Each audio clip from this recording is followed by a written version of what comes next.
to kiss me. Hai hai hai, welcome back to my channel. Kembali lagi dengan aku Fatika Disi dari Prodi Teknologi Rekayasa Otomasi Sekolah Vokasi Angkatan 24 Universitas Diponegoro. Pada video kali ini aku bahas tentang apa ya? Kalian pasti penasaran kan? Jangan lupa ditonton ya. See you. Hai. Jadi pada kesempatan kali ini aku akan menjelaskan tentang MATLAB dan Simulink. Kalau pada video kemarin kita sudah membahas tentang kontrol sistem modern dan PID, sekarang kita membahas softwarenya, yaitu MATLAB dan Simulink. Langsung saja kita mulai. Nah, pada pemaparan kali ini dibagi menjadi 5 bagian. Yang pertama, aku akan menjelaskan tentang pengertian MATLAB dan Simulink. Yang kedua, ada konsep modeling dan simulation-nya. Kemudian yang ketiga, yaitu cara menggunakan Simulink. Yang keempat, penjelasan tentang blok dasar pada Simulink. Dan yang terakhir, dasar sistem dinamis. Langsung saja. Nah, kita masuk ke pengertiannya nih. Nah, kita masuk ke pengertian MATLAB dulu. Nah, MATLAB ini adalah singkatan dari Matrix Laboratory. Nah, ini adalah software yang berisi sebuah bahasa pemrograman sekaligus software yang dikhususkan untuk seperti komputasi numerik, analisis data, visualisasi, seperti grafik atau plot, dan pemodelan dan simulasi sistem. Nah, kemudian yang kedua ada pengertian Simulink. Nah, Simulink ini ada di dalam MATLAB, di mana ini adalah add-on atau tambahan dari MATLAB yang digunakan untuk pemodelan berbasis blok atau blok diagram modeling. Kemudian yang kedua, simulasi sistem dinamis, misalnya sistem mekanik, listrik, kontrol, sinyal, dan lain-lain. Kemudian bisa digunakan juga untuk desain dan analisis sistem secara interaktif. Jadi, semisal MATLAB lebih berbasis kode atau programnya, Simulink ini lebih ke berbasis grafis, drag and drop bloknya gitu. Nah, kita masuk ke konsep modeling dan simulation. Modeling sendiri adalah proses mewakili sistem nyata ke dalam bentuk matematis, logika, atau blok diagram. Tujuannya apa? Tujuan dari modeling ini adalah supaya sistem nyata yang rumit bisa dipahami, dipelajari, dan dianalisis. Nah, bentuk modelnya itu bisa berupa persamaan diferensial, misalnya hukum Newton, hukum Kirchhoff, dan lain-lain. Kemudian fungsi transfer atau ruang status, dan yang ketiga tuh ada blok diagram di Simulink. Nah, kemudian simulation-nya. Tadi kan bahas modeling nih ya. Sekarang kita simulation. Nah, simulation ini adalah menjalankan model yang telah kita buat untuk melihat bagaimana sistem bereaksi terhadap input tertentu. Nah, tujuan dari simulation ini untuk memprediksi perilaku sistem tanpa harus membangun sistem fisik atau sistem hardware-nya. Nah, ini dilakukan di komputer menggunakan metode numerik dan software, contohnya MATLAB atau Simulink. Nah, kemudian cara menggunakan Simulink.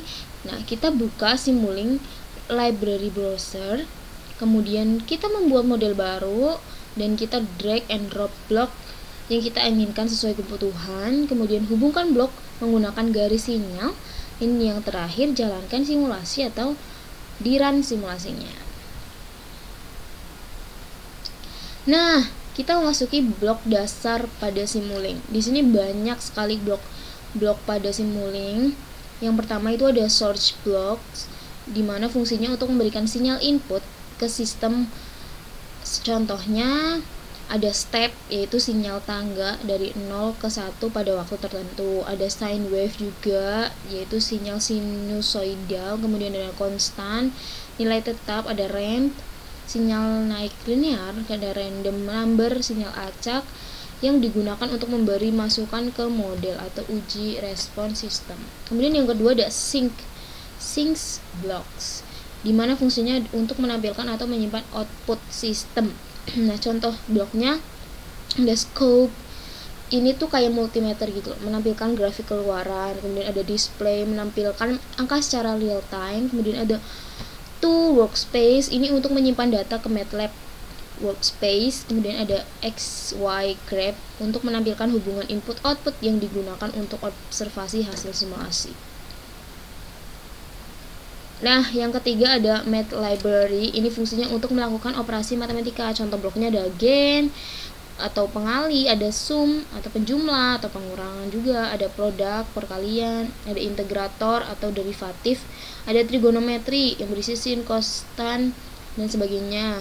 Kemudian digunakan untuk memproses sinyal sesuai kebutuhan analisis sistem. Kemudian ada matrices, di mana fungsinya untuk operasi vektor atau matrix. Contoh bloknya ada matrix multiply, reshape, kemudian concatenate yang digunakan untuk sistem multi input multi output atau MIMO. Next ada user defined functions, di mana fungsinya untuk memungkinkan pengguna membuat blok sesuai kebutuhan. Contohnya ada MATLAB function block, ini untuk menulis fungsi dengan sintaks MATLAB langsung. Kemudian ada interpreted MATLAB function untuk memanggil script atau fungsi MATLAB eksternal untuk logika atau algoritma yang tidak ada di library bawaan gitu. Terus yang keenam ada lookup tables, di mana fungsinya untuk menghasilkan output berdasarkan data tabel atau aproksimasi. Contohnya apa? Contohnya ada hubungan nonlinear antara input output dari data eksperimen. Nah, digunakan saat sistem sulit dimodelkan dengan persamaan matematis. Jadi kalau misalnya sistem sulit dimodelkan dengan persamaan sistematis, menggunakan lookup tables ini. Yang ketujuh ada mux, demux, and bus atau mux, demux, and bus. Ini untuk menggabungkan banyak sinyal jadi satu vektor. Ini fungsi mux. Kemudian yang demux tuh memisahkan vektor sinyal jadi sinyal individual. Kemudian yang bus untuk menggabungkan banyak sinyal berbeda tipe ke dalam satu saluran. Gunanya untuk membantu mengatur sinyal agar model lebih rapi. Yang ke-8 ada selectors atau switches. Selector sendiri digunakan untuk memilih elemen tertentu dari sinyal vektor atau matriks. Switch sendiri memilih sinyal input berdasarkan kondisi if-else yang digunakan untuk sistem dengan percabangan logika. Dan yang ke-9 adalah logic operations. Fungsinya untuk operasi logika biner. Nah, contoh bloknya ada apa aja? Ada AND, OR, NOT, SOR, dan lain-lain. Kemudian ada relational operator, ada lebih besar, lebih kecil, sama dengan, dan lain-lain. Ini digunakan untuk pengendalian logika dan sistem digital. Nah, yang ke-10 ada subsystems. Fungsinya untuk mengelompokkan beberapa blok menjadi satu unit. Yang pertama ada atomic subsystem, di mana ini adalah kelompok blok yang dianggap satu unit. Kemudian ada enable atau trigger subsystem. Ini hanya aktif saat kondisi tertentu. Nah, gunanya untuk membuat model lebih modular, mudah dibaca dan rapi. Kemudian yang terakhir ada using M files. Ini fungsinya untuk menyisipkan script atau fungsi MATLAB. Ini ekstensinya .m ke dalam Simulink. Bisa dipanggil lewat MATLAB function block. Kemudian bisa juga digunakan untuk memberikan parameter ke blok, misalnya nilai konstanta dari script. Nah, integrasi antara code MATLAB dan model Simulink. Nah, kemudian ada pembahasan dasar sistem dinamis. Yang pertama ada Laplace transformation dan transfer function. Ini digunakan untuk mengubah persamaan diferensial ke dalam bentuk domain S. Seperti ini contohnya. Nah, ini ada contoh setelah di Laplace dan fungsi transfer yang di bawah ini. Kemudian yang kedua ada pemodelan sistem. Yang pertama ada mekanik, yaitu massa, pegas, kemudian redam, atau spring, massa, kemudian damper system. Kemudian ada elektrik, yaitu rangkaian RLC atau resistor, induktor, dan kapasitor. Kemudian ada hidrolik, ini aliran cairan dalam pipa, pompa, dan katup. Kemudian semua ini bisa dimodelkan ke persamaan diferensial lalu difungsikan ke transfer function gitu. Jadi yang pertama ini ke persamaan diferensial lalu ke transfer function seperti ini. Oke, next. Oke, ternyata sudah selesai pembahasan kita pada kali ini tentang MATLAB dan Simulink. Lalu kita langsung saja ke tutorial simulasi di software MATLAB dan Simulink. Check it out. Oke, jadi pada kesempatan kali ini kita akan belajar tentang pemodelan pada MATLAB dan Simulink. Nah, pertama-tama kita buka MATLAB-nya terlebih dahulu, begini tampilannya. Kemudian kita klik Simulink ini, atau kita bisa ketikkan Simulink di sini. Kemudian aku memilih klik ini aja. Sabar. Kita tunggu proses initializingnya.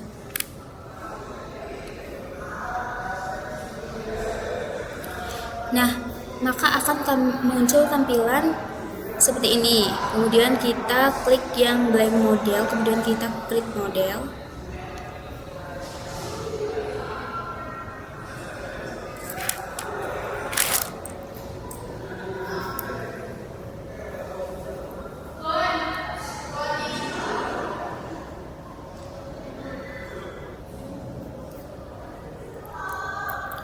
Nah, kemudian akan muncul tampilan seperti ini, blank kosong. Kemudian, jika kita ingin mengakses tools atau fitur-fiturnya, kita klik yang library browser.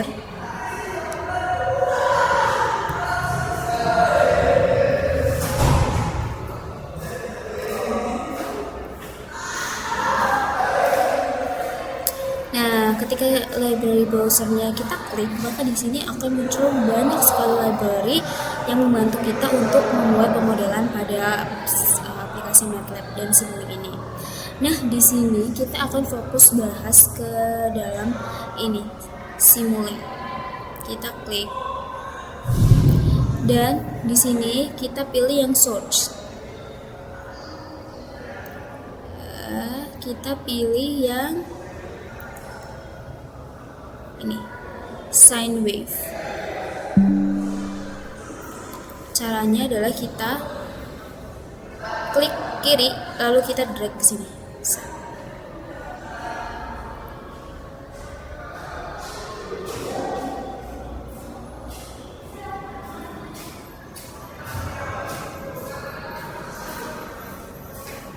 Nah, maka akan muncul sine wave pada bagian lembar kerjanya. Kemudian, nah, fungsi dari sine wave ini adalah untuk melihat gelombang sinusoidalnya. Nah, setelah itu kita membutuhkan ini, sinks. Ini kita pilih yang scope, sama caranya yaitu klik kiri kemudian kita drag ke sini. Oke. Nah, scope ini adalah seperti multimeter. Lalu kita hubungkan sini. Oke. Terus ketika kita ingin ini menampilkan gambar gelombang sinusoidal, kita harus mengatur dulu amplitudenya. Nah, kita klik 2 kali pada sine wave-nya, kemudian kita atur amplitude, misalnya kita pilih yang 7. Kita klik apply, kemudian kita klik OK. Nah, setelah itu kita run.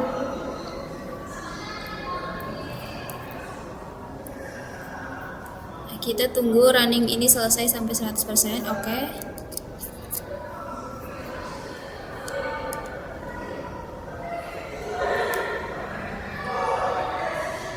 Lalu kita klik 2 kali pada scope-nya.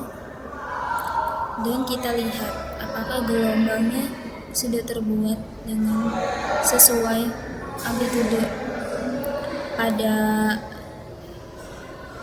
ini tadi yang telah kita tambahkan. Nah, ternyata sudah benar ya. Di sini amplitudenya ini berada pada tengah-tengah 6 dan 8, yaitu 7.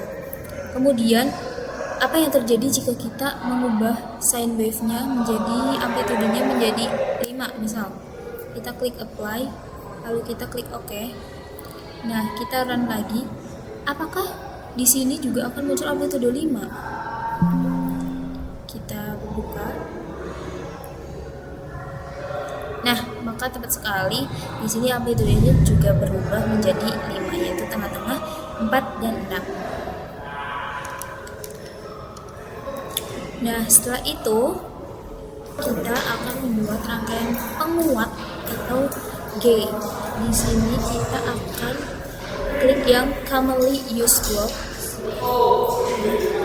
klik Simulink, kemudian kita klik yang commonly used blocks, lalu kita klik yang G. Cara juga sama, klik kiri, kemudian kita udah ke sini. Oke. Nah, ini juga dihapus dulu. Kita delete dulu. Kita sambungkan dulu.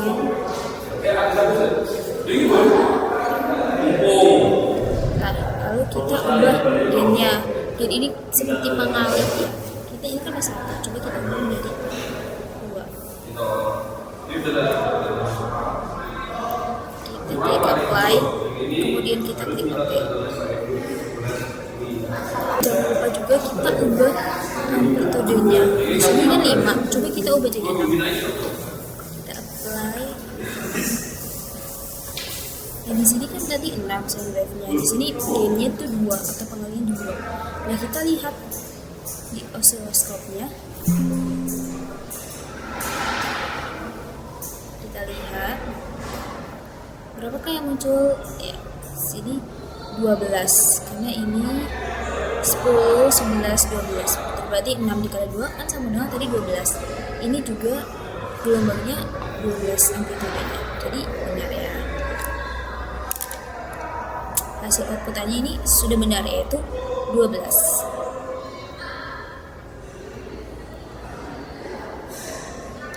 Bagaimana jika kita ubah lagi amplitudenya? Apakah masih sama hasilnya? Misalnya ini 8. Apply. Terus kita OK. Terus kita gainnya ubah jadi 3. Nah, maka dari itu kita cek di scope-nya. Apakah benar? Nah, benar ya. Tadi kan 8 kali 3 24. Di sini muncul gelombangnya 24 amplitudenya. Oke, setelah itu kita drag dari sini. Sabar dikit. Nah, kita klik di sini. Kemudian kita hubungkan ini. Aduh, kok nggak bisa? Terus dia ke atas. Nah, hubungkan ini ke sini. Terus sini. Langsung aja taruh. Bagus dia. Terus dari sini ke sini. Oh, bisa. Nah, udah.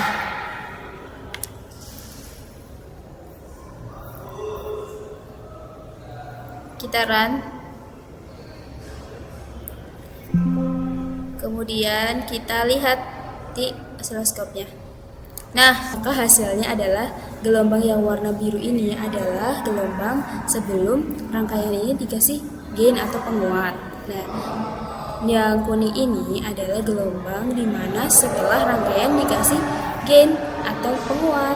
Jadi di sini yang biru ini di sekitar 8 amplitudenya dan yang kuning ini di sekitar 24. Karena tadi di sini kita inputkan 8, maka ini sebelum dikasih gain dan dikalikan 3 karena gain ini seperti pengali, maka hasilnya 24. Di sini sudah benar amplitudenya 24. Oke, sekian penjelasan dari aku tentang simulasi pada MATLAB dan Simulink. Kurang lebihnya mohon maaf. Wassalamualaikum warahmatullahi wabarakatuh.